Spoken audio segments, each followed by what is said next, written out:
Assalamualaikum warahmatullahi wabarakatuh. Hamdan wa syukran lillah, wassalatu wassalamu ala rasulillah. Qala rabbi israh li sadri wa yassir li amri wahlul 'uqdatam min lisani yafqahu qawli.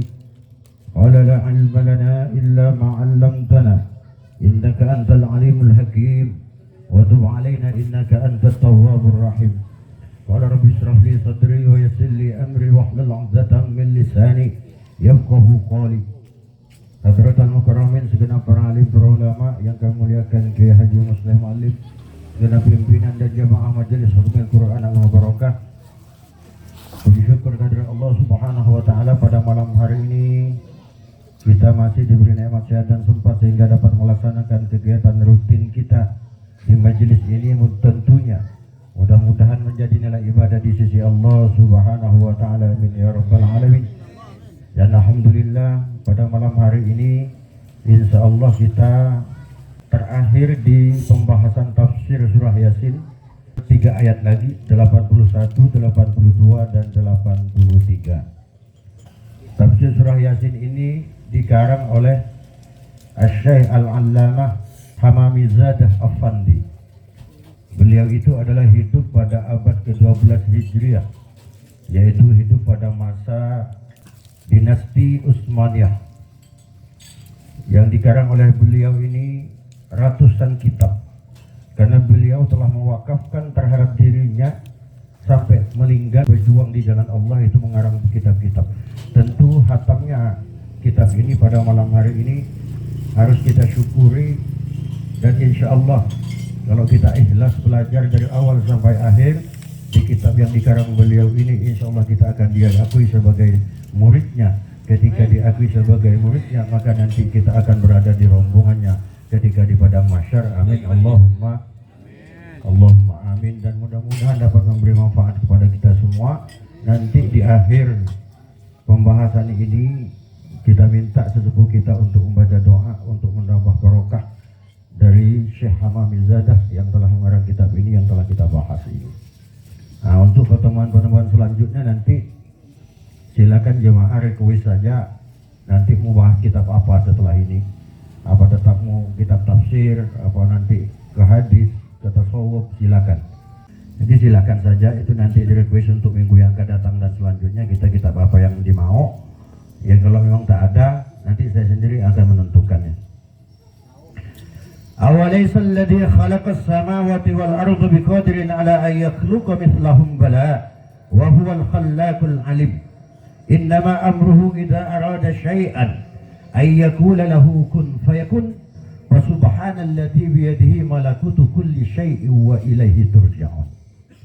Awalaysa alladzi, apakah tidak alladzi khalaqa, apakah tidak mungkin bisa alladzi khalaqa, zat khalaqa yang telah menciptakan as-samawati 7 lapis langit wal ardi dan 7 lapis bumi, biqadirin dengan kekuasaannya, ala ayyakhluqa mislahum bala, untuk menciptakan seumpama itu semua, bala maka engki, iya bisa.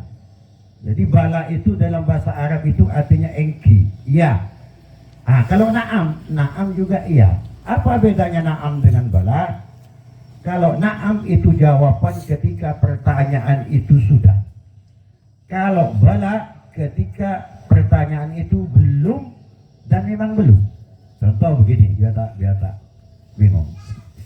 Akaltum, apakah kalian sudah makan? Na'am. Akalna, kami sudah makan. Maka na'am. Kalau bala, la ta'kul, kamu belum makan. Memang belum makan. Kitanya, kamu belum makan. Kenyataannya memang belum makan. Maka jawabannya Anda bukan pakai na'am, tapi pakai bala. Ya, saya belum makan. Itu bedanya Pak ya, antara na'am dengan bala.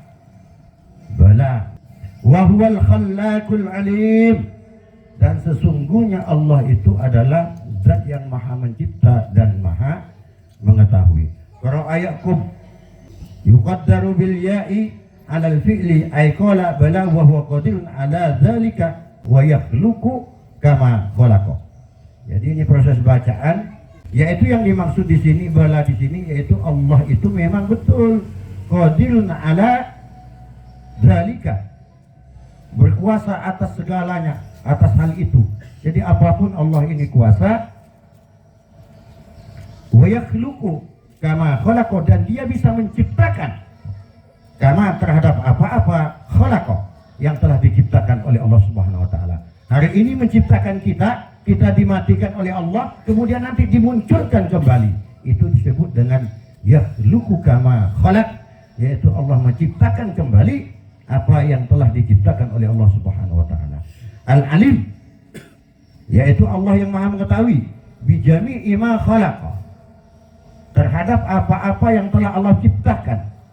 Wa may yaqdiru ala ay yakhluqa as-samawati wal arda afala yaqdiru ay yakhluqa insanan.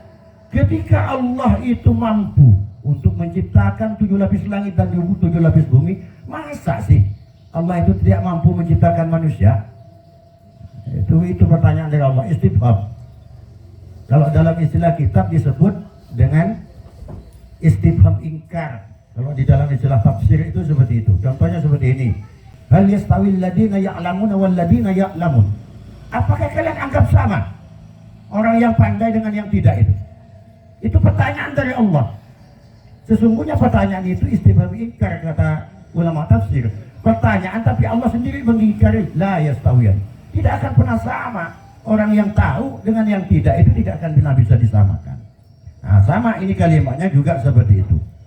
Ba'da mautihi, setelah matinya manusia. Jadi manusia ini diciptakan kembali, dibangkitkan kembali oleh Allah setelah dimatikan oleh Allah. Fahuwa qadirun ala kulli syai'in, maka Allah itu maha kuasa atas segala sesuatu. Masuk ke ayat kedua, innama amruhu idza arada syai'an ay yaqula lahu kun fayakun. Sesungguhnya idza arada syai'an, ketika Allah berkehendak terhadap sesuatu, ay yaqula, maka Allah itu akan mengatakan kun, ada, fayakun, maka akan ada. Apa makna kun fayakun ini? Ini tafsirnya di belakangnya. Jadi Allah itu tidak pernah sulit untuk menciptakan apapun, hanya mengucapkan kun fayakun, ada maka adalah. Idza arada ay yakhluqa syai'an, ketika Allah berkehendak untuk menciptakan sesuatu, yakni idza arada Allah ay yakhruja, ketika Allah berkehendak untuk mengeluarkan syai'an terhadap sesuatu, minal adami ilal wujud, dari yang tidak ada menjadi ada. La yahtaju ila alatin wa fikrin, Allah tidak pernah butuh terhadap alat. Sampai ingin membuat bangku pasti ada alatnya, ada gergajinya, ada kayunya, ada paku dan sebagainya. Tapi Allah ketika ingin menciptakan apapun tanpa alat, wa fikrin, dan tanpa mikir-mikir dulu, langsung seketika itu juga.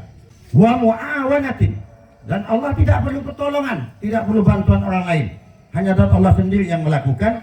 Bal yaqulu lidzalika syai', dan dia berkata kepada sesuatu yang akan dia ciptakan tadi, kun, ada kamu, fayakun, maka adalah. Apa yang dikehendaki itu di saatin, saat itu juga tidak tertunda-tunda lagi. Wala tawaqquf, dan tidak berjeda, ya, tidak ada jedanya sama sekali, tiba-tiba langsung. Itu Allah ketika ingin menciptakan sesuatu. Meskipun tidak semua apa yang diciptakan oleh Allah Subhanahu wa taala itu langsung kun fayakun, langsung diadakan oleh Allah. Ada yang seperti itu, tapi ada yang melalui proses. Contohnya apa? Khalaqallahu samawati wal arda fi sittati ayyam, di dalam Al-Qur'an. Sesungguhnya Allah menciptakan 7 lapis langit dan 7 lapis bumi itu fi sittati ayyam, itu pada 6 hari. Atau wa bi riwayatin, di dalam riwayat lain dijelaskan itu 6 masa. Makanya ada 7 lapis langit, 7 lapis bumi. Itu karena Allah menciptakan itu bertahap.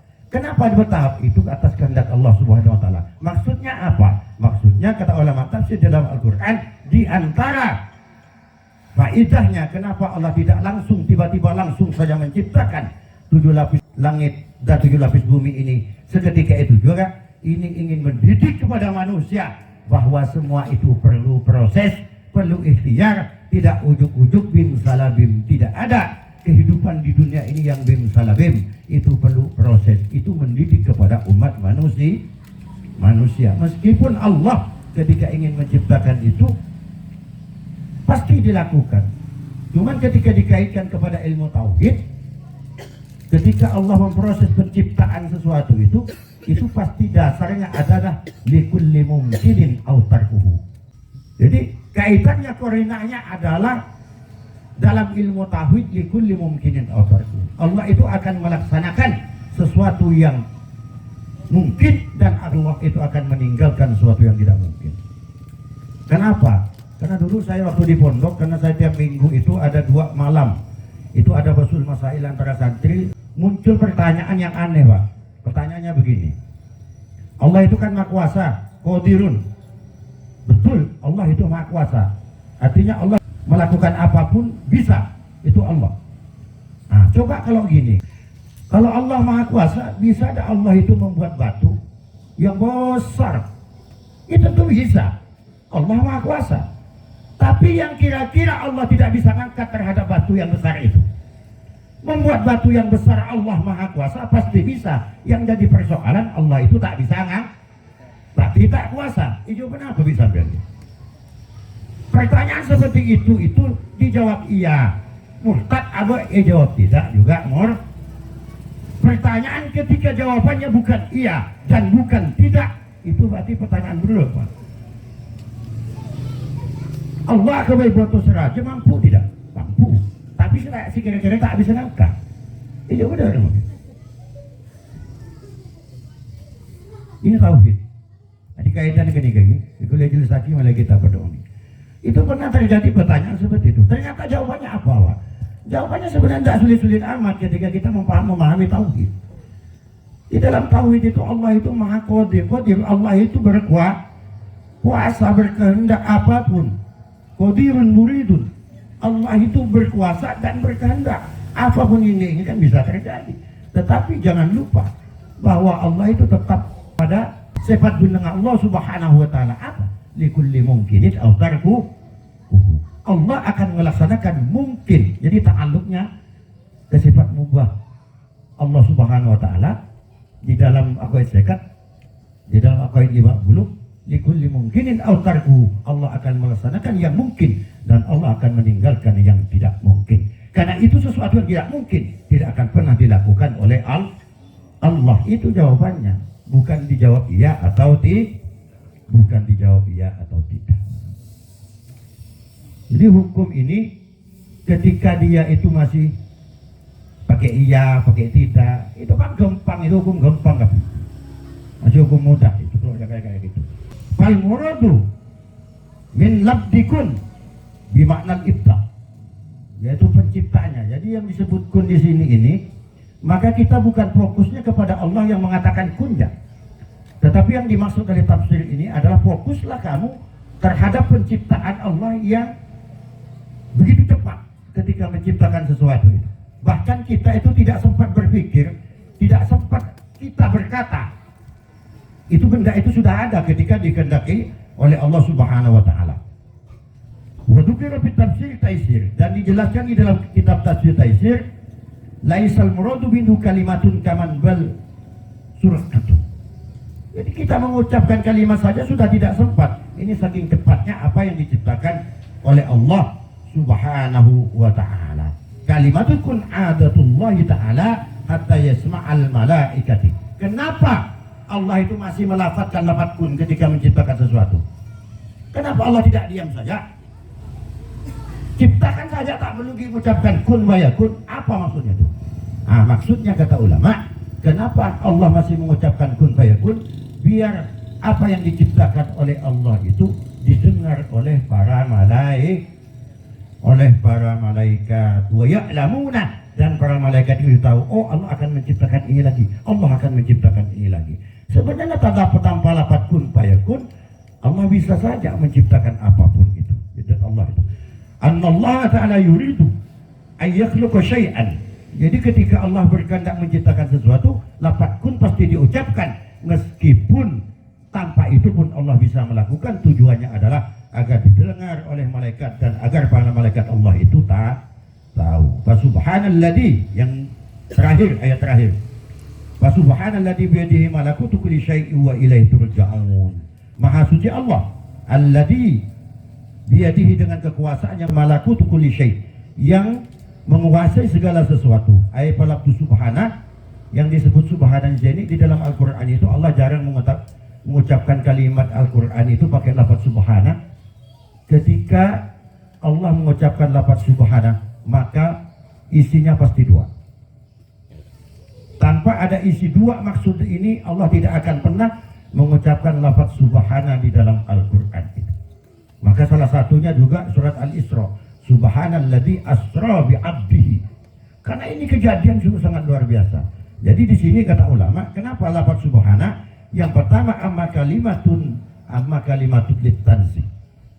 Jadi kalimat pensucian, bahwa apapun yang dilakukan Allah, apa yang diciptakan Allah, apa yang dikehendaki Allah, itu semuanya suci, tidak ada campur-campur aduk apapun, bersih murni, itu litanzih. Itu yang pertama.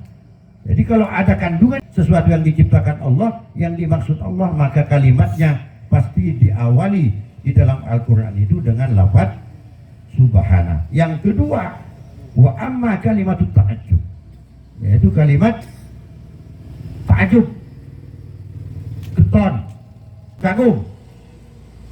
Nah, kalimat kekaguman yang sangat luar biasa. Kayak Isra itu kan sesuatu yang mengagumkan. 7 lapis langit ditembus sampai ke Rafraf, Sidratul Muntaha Rafraf, sampai kembali lagi itu dari tengah malam tidak sampai subuh sudah kembali lagi kota Mekah. Kalau bukan kejadian yang luar biasa itu kan tidak mungkin. Terus wal malakutu bi makna al malik, malakutus samawati wal ard, berarti yang dimaksud adalah al malik, yaitu Allah yang menguasai, yang merajai.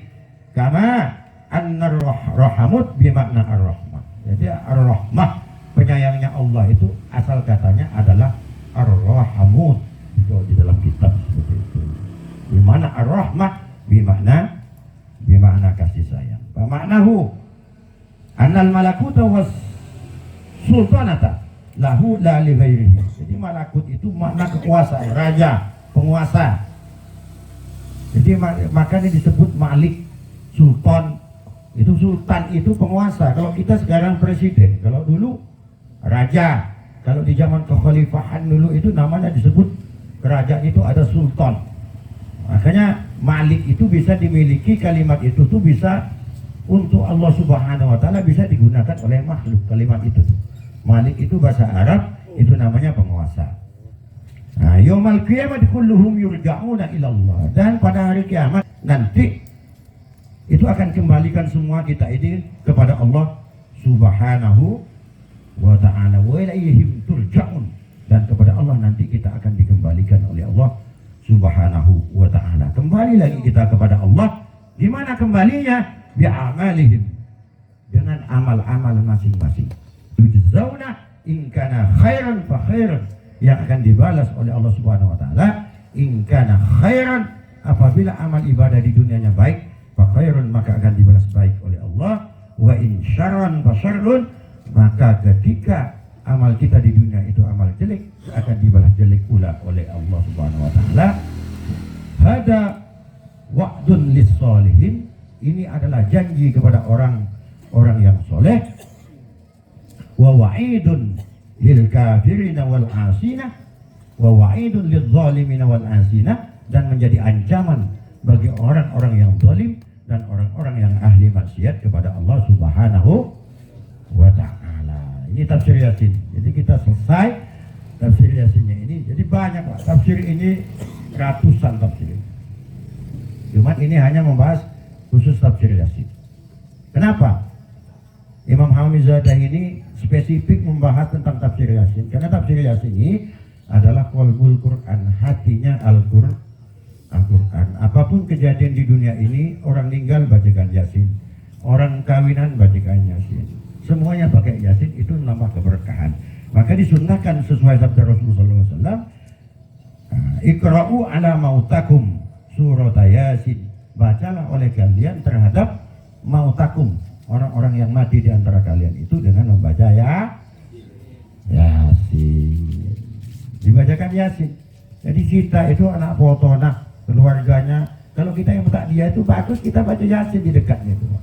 Bacakan Yasin, manfaatkan kedatangan kita itu takziah, kita sumbangkan baca Yasin. Kenapa? Kalau orang sakaratul maut itu akan dimudahkan sakaratul mautnya oleh Allah Subhanahu wa ta'ala ketika dibacakan Yasin. Kalau sudah mati baru disunahkan membaca Imam Syafi'i talqin itu hukumnya sunnah. Kalau Imam Malik itu hukumnya makruh.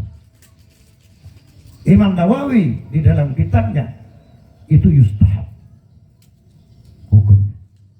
Sesuai hadis dari baginda Rasul sallallahu alaihi wasallam, "Idza mata ahadun min ikhwanikum," ketika ada salah satu di antara saudara kalian meninggal, "fatusawihi qabrahu," maka ratakanlah tanahnya. Ketika sudah dipendam, ratakan tanahnya. "Sumaqama ahadun minkum," kemudian berdirilah salah satu di antara kalian, "ala ru'sihi," luruskan di kepalanya. Ini membaca talqin nih kan. Peloro secetak. Beni tengah, beni soko mun sifat talqin. Peloro secetak. Summal yakul, kemudian katakan, "Ya Fulan bin Fulan, ya Abdullah bin Amatillah, ya Fulan bin Fulanah." Boleh itu. Fa innahu yasma'ahu wa la yujib. Karena sesungguhnya orang yang di dalam kubur itu mendengar dengan talqin yang kita bimbing dari atas. Wala yujib, tetapi dia tidak menjawab.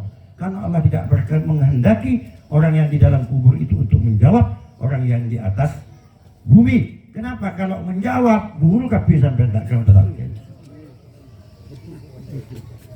Bukan mau boleh. Jadi kan kehendak Allah Subhanahu wa taala. Jadi boleh nalkin itu sampean, ya Fulan bin Fulan. Jadi laki ya bin laki boleh. Ya Fulan bin Bu bin Fulanah bin Gembu boleh. Itu boleh semua. Kenapa itu semua boleh? Karena liwari disyari mungkin dalam kitab. Karena itu sudah dicontohkan oleh Rasulullah SAW. Jadi tak perlu dipersoalkan. Ketika talqin itu dibinkan bapak, dibinkan ibu, sama saja. 14 abad tahun yang lalu Rasulullah telah mengajarkan hal itu. Jadi bukan hal aneh itu. Bukan hal aneh. Terserah habis sampainya binakin embu boleh, iya binakin bapak boleh. Pada aku nih bi Rasulullah sallallahu alaihi wasallam. Itu boleh Pak, ya? Boleh-boleh saja silakan. Ini khusus untuk talqin yang boleh itu. Mun bapak nih Fulan bin Fulanah. Itu khusus talqin, di luar talqin tidak boleh.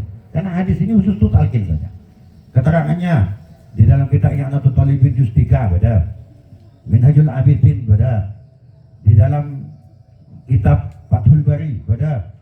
Banyak kitab yang menjelaskan tentang khusus talqin. Kalau di luar talqin, maka tetap binnya ke bapak. Ada lagi Pak. Kalau anak zina gimana? Kalau anak zina, anak zina itu kalau pemerintah, Kementerian Agama, ketika dia tidak punya bapak, tak surat nikah, maka dibidkan ke ibu. Tetapi di dalam hukum Islam begini, man satara aiba akhihi satarallahu yaumal qiyamah.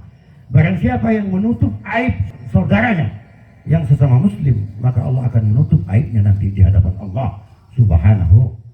Meskipun nyata dia itu anak zina misalnya, naudzubillah, kita tidak boleh mengiklankan kepada siapapun hukumnya haram. Tak ingin haram Pak, karena itu aib orang lah. Diam baik, diam jagasan. Maka orang bandit, orang mati kan? Itu pertama harus seiking-yakin hukum.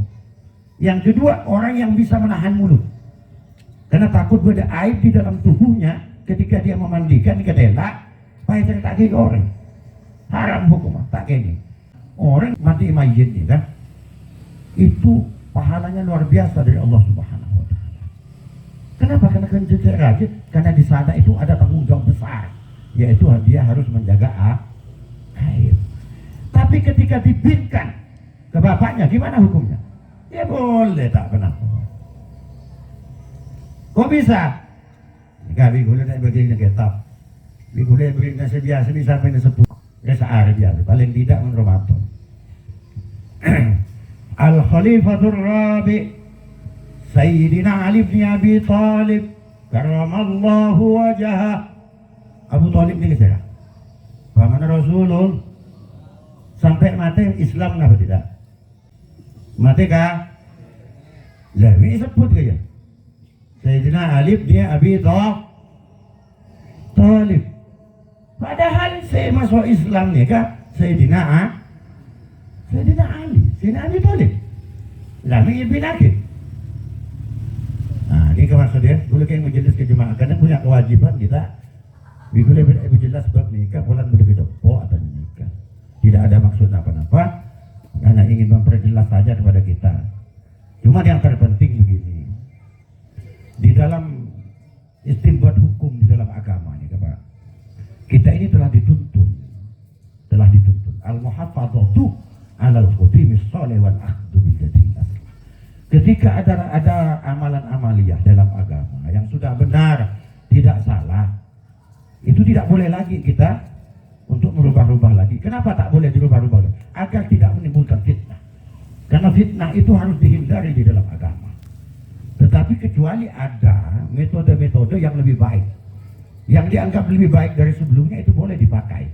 Itulah wal akhdhu bil jadidil aslah, itu dalam kaidah usulnya seperti itu. Jadi amalia-amalia yang sudah biasa seperti yang sudah dicontohkan oleh para ulama, oleh guru kita, oleh sesepuh kita, Pak Kiai Muslim, amalan-amalan kita, nisfu sakbon, segala macamnya itu, udah lakukan itu. Karena itu semuanya, itu yang benar, itu yang sudah dicontohkan oleh para salafus sholihin. Jadi pada orang mati talqin ini jangan ribut. Pada orang mati talqin ini silakan. Kita talqin ini juga silakan, tapi lebih bagus karena apa? Mentalkin itu mendidik, ditahjib kepada orang di dalam kubur. Didik. Kakek mati setiap. Mana tanya siapa pengiran? Sebut. Imam kakek apa? Al-Quran sebut. Itu pendidikannya seperti itu. Karena itu menjadi peringatan pada orang yang ahli kubur. Jadi itu Pak ya. Sekadar untuk pengetahuan kita semua. Jadi orang dalam masalah agama ini, kita pendekatannya itu adalah natijah dari semua kitab. Setelah aja kitab nih Pak. Semua kitab ini dijelaskan begini. Al-kutubul munazzalu minas sama ilal ardi arba'un wa mi'ah. Kitab-kitab yang diturunkan Allah, semua keilmuan yang diturunkan oleh Allah ke bumi ini terkumpul di dalam 104 kitab. Wa kulluhum majmu'atun fil Qur'an. 104 kitab ini terkumpul di dalam satu, yaitu Al-Quran. Wal Quran majmu'atun fil Fatihah. Al-Quran isinya itu berkumpul di dalam Fatihah. Wal Fatihatu majmu'atun fil Basmalah. Isi Fatihah terkumpul di dalam lafaz Bismillahirrahmanirrahim. Wal Basmalatu majmu'atun fi ba'iha. Sedangkan Bismillah ini isinya terkumpul di ba'nya Bismillah. Wa ba'uha majmu'atun fi naqtiha. Dan isinya ba' itu terkumpul fi naqtiha, di titiknya ba'. Nah, apa maksudnya gitu Pak? Bingung gitu. Jadi isinya semua ilmu nih, dari Nabi Adam sampai kiamat nanti, ilmunya Allah ini bersatu di titiknya ba' di lafaz Bismillah. Makanya setiap sholat sampai wajib rukun itu Fatihah. Bismillah itu wajib. Apa titiknya ba' ini? Apa? Bi kana makana bi yakunu ma yakun. Bi karena sabab kehendak Allah, karena sabab karasana Allah. Karena maka telah ada apa yang sudah diadakan Allah. Wa bi dan sebab kehendak Allah yakunu akan ada apa yang akan diadakan oleh Allah Subhanahu wa taala. Intinya di situ, kembali ke kaidah usulnya, hukum ini lijalbil masalih wa dar'il mafasid. Tidak ada Pak tafsir yang ribuan sekalipun kitab, sampai 7 kontainer sekalipun kitab, isinya cuma itu. Lijalbil masalih wa dar'il mafasid, yaitu untuk menarik kebaikan, untuk menolak kejahatan, itu saja. Segala sesuatu yang mengandung kebaikan itu ibadah. Segala sesuatu yang bisa mencegah Menolak kemungkaran berarti itu juga ibadah yang dilakukan itu saja. Isi kitab itu 2 kalimat. Apa? Lijalbil masoleh wa dar'il mafasid. Makula alim sampai 70 kitab. Isinya kayak itu kalimat gitu. Jadi itu Pak ya. Nah itu saja yang dapat saya sampaikan, mudah-mudahan bermanfaat untuk kita semua. Ihdinas shiratal mustaqim wa la minkum. Wassalamualaikum warahmatullahi wabarakatuh. Maulaya salli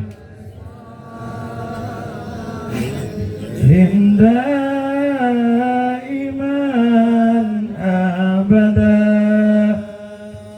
ala habibika khairil khalqi kullihim wal habib tarja syafa'atu likulli hawlin minal awalimu ya Rabba bil balligh maqasidana waghfir lana ma madaa ya wasi'al karam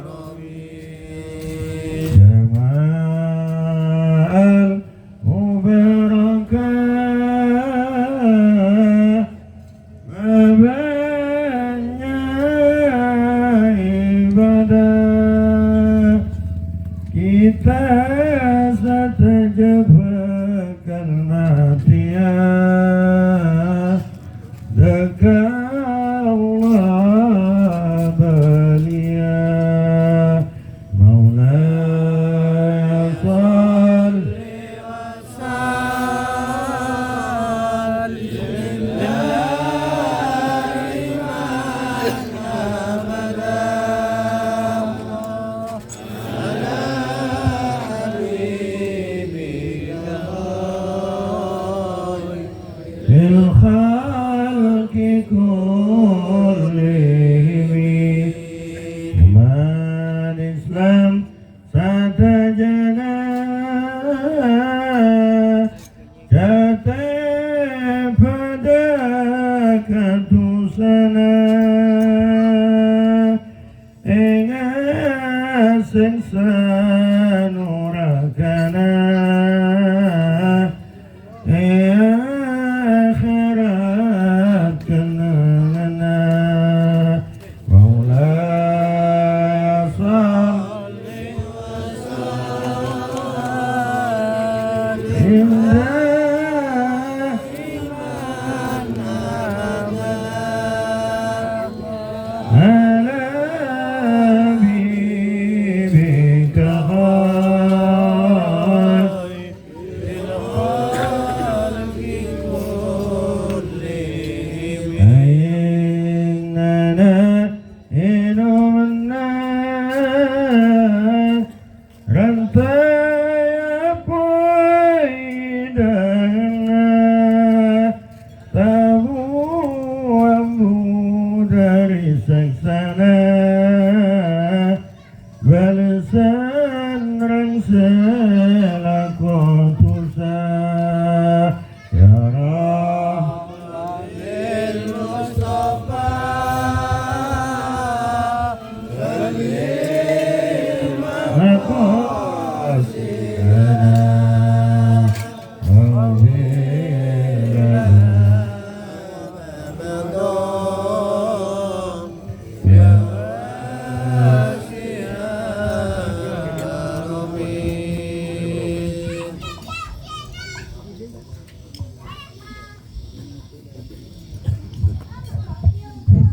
Mereng doa saja, artinya mengucapkan syukur atau tak sedia siarang dan masyarakat malam boleh yang panjang saja baik ngerti maupun tak ngerti oleh syahuluk ataupun tak oleh malah moga iya kuah nanti najin Allah subhanahu wa ta'ala